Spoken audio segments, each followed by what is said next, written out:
रामराम शेतकरी मित्रांनो, आताची महत्त्वाची बातमी आपण पाहणार आहोत कांदा पंढरी असलेल्या नाशिक जिल्ह्यातून. मित्रांनो, राज्यात आज 5व्या आणि शेवटच्या टप्प्यातील मतदान हे झालं. यामध्ये नाशिकमध्ये मतदान पार पडलं. सध्या इथं कांद्याचा प्रश्न हा ऐरणीवर आहे. त्याचा मतदानावर देखील परिणाम हा झाला. त्यामुळंच कांदा संबंधीच्या एका घटनेने इथे मतदान केंद्रावर लक्ष वेधून घेतलं. काही शेतकऱ्यांनी चक्क आपल्या गळ्यात कांदे आणि टोमॅटोच्या माळा घालून मतदानाचा हक्क हा बजावला. नाशिक जिल्ह्यातील चांदवड तालुक्यातील वडगाव पंगू येथील युवा शेतकरी केंद्र सरकारच्या कांदा निर्यातीच्या धोरणावर रोष व्यक्त करत कांद्याच्या माळा घालून मतदानाला गेले. पण त्यांना पोलिसांनी मतदान केंद्रावर अडवलं आणि कांद्याच्या माळा काढून मतदान करण्यास सांगितलं. ज्यांनी केली निर्यात बंदी त्याला नाही सत्तेची संधी, अशा घोषणाही या तरुणांनी यावेळी दिल्या.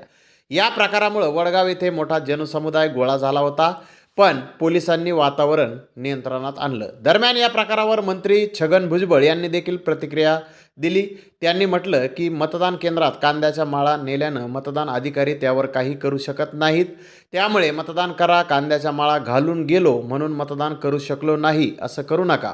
कांद्याच्या माळा आम्हाला दाखवा, जे कोणी राजकारणी आहेत त्यांना दाखवा, राजकारणापुढे सत्याग्रह करा, असे आवाहनही यावेळी भुजबळ यांनी संबंधित शेतकऱ्यांना केलेलं आहे. तर मित्रांनो, माजी आमदार दीपिका चव्हाण यांनीही कांद्याची माळ घालून सहकुटुंब मतदानाचा हक्क हा आज बजावला.